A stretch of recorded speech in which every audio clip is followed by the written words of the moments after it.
Let's begin. Number 5. Joseph Stalin. Lived 1878 to 1953. Country USSR. Wealth. Complete control of a nation with 9.6% of global GDP.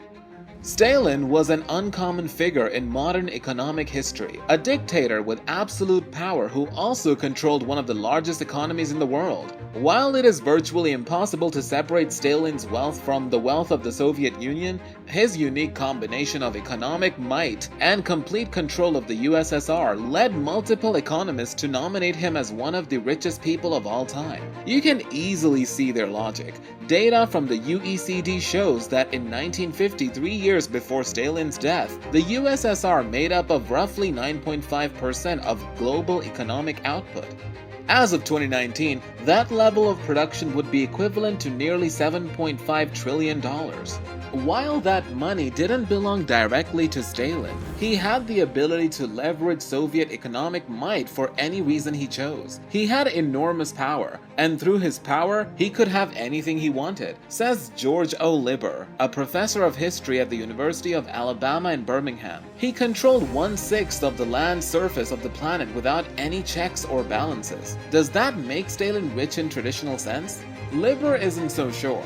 Was he among the wealthiest men? The professor wonders. I suppose if you want to stretch the definition of wealth, but it was not his wealth. He controlled the wealth of the country. Even so, it's hard to include Stalin on a list of the most economically powerful people in history. His wealth might be uncertain, but there's no question the premier's personal economic influence is unrivaled in recent history. Number 4. Akbar. Lived 1542 to 1605. Country, India. Wealth, ruled empire with 25% of global GDP. Abul Fath Jalaluddin Muhammad Akbar, popularly known as Akbar the Great, was the third Mughal emperor who reigned from 1556 to 1605. Akbar succeeded his father Humayun under a regent, Bayram Khan, who helped the young emperor expand and consolidate Mughal domains in India. The greatest emperor of India's Mughal dynasty, Akbar controlled an empire that accounted for about 1/4 of global economic output.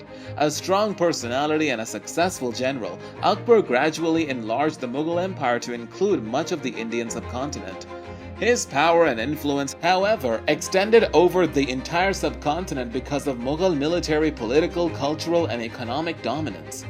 To unify the vast Mughal state, Akbar established a centralized system of administration throughout his empire and adopted a policy of conciliating conquered rulers through marriage and diplomacy. To preserve peace and order in a religiously and culturally diverse empire, he adopted policies that won him the support of his non-Muslim subjects. Fortune's Christian Matthews cites the late economic historian Angus Maddison, who speculates India's GDP per capita under Akbar was comparable to Elizabethan England, but with a ruling class whose extravagant lifestyle surpassed that of the European society.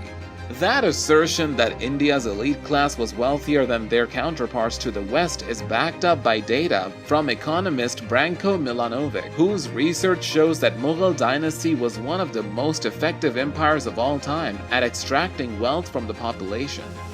Number 3. Emperor Shenzong. Lived 1048 to 1085.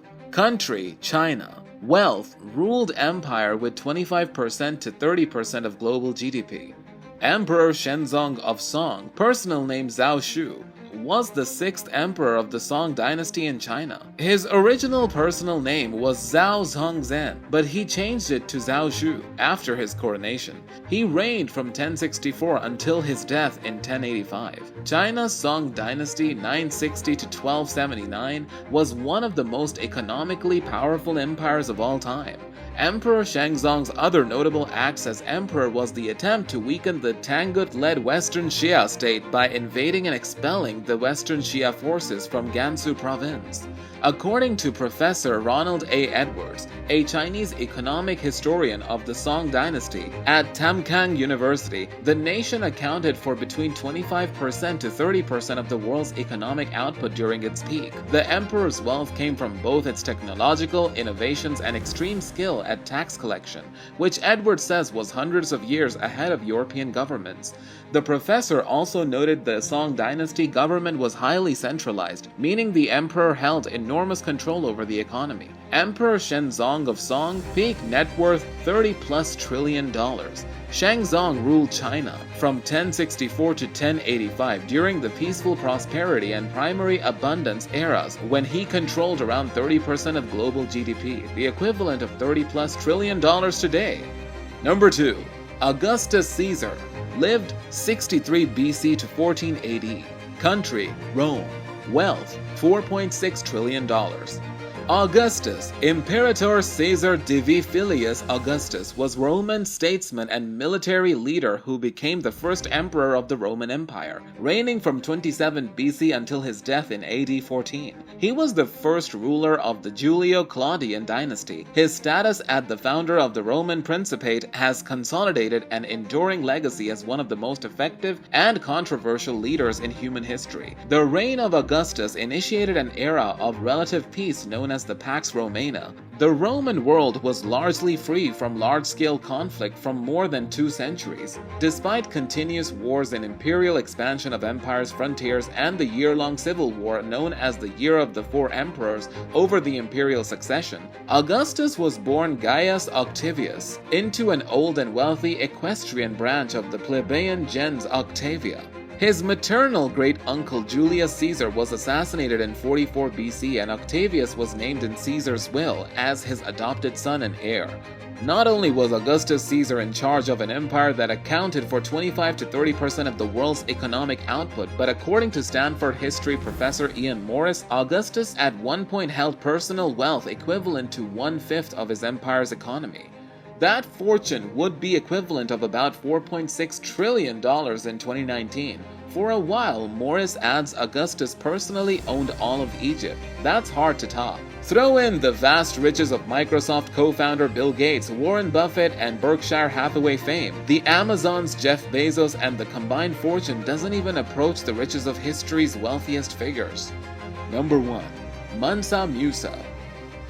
Lived 1280 to 1337. Country, Mali. Wealth, richer than anyone could describe, more than 418 billion. Mansa Musa, the king of Timbuktu, is often referred to as the wealthiest person in history. According to Ferrum College history professor Richard Smith, Musa's West African kingdom was likely the largest producer of gold in the world at the time, in which gold was in especially high demand. Just how rich was Musa? There is really no way to put an accurate number on his wealth. Records are scarce, if non-existent, and contemporary sources describe the king's riches in terms that are impossible for the time. Some tales of his famous pilgrimage to Mecca, during which Musa's spending was so lavish that it caused a currency crisis in Egypt, mention dozens of camels each carrying hundreds of pounds of gold. Smith says 1 year of Malian gold production probably generated about a ton. Others says Musa's army consisted of 200,000 men, including 40,000 archer troop numbers even modern superpowers would have a difficult time bringing to the field. But to get caught in the king's exact wealth is to miss the point. As Rudolph Ware, an associate professor of history at the University of Michigan, explains, Musa's riches were so immense that people struggle to describe them. This is the richest guy anyone has ever seen. That's the point, says Ware. They're trying to find words to explain that. There are pictures of him holding a scepter of gold on a throne of gold, holding a cup of gold with a golden crown on his head. Imagine as much gold as you think a human being could possess and double it. That's what all the accounts are trying to communicate. When no one can even comprehend your wealth, that means you're pretty darn rich. Let us know your thoughts in the comment section below. So that's it for today's video. I'll be back with some more mind-blowing facts in the next video. Do not forget to like, share, subscribe to the channel, and press the bell icon and click notifications, all for more awesome facts and stories. Thanks for watching. Bye.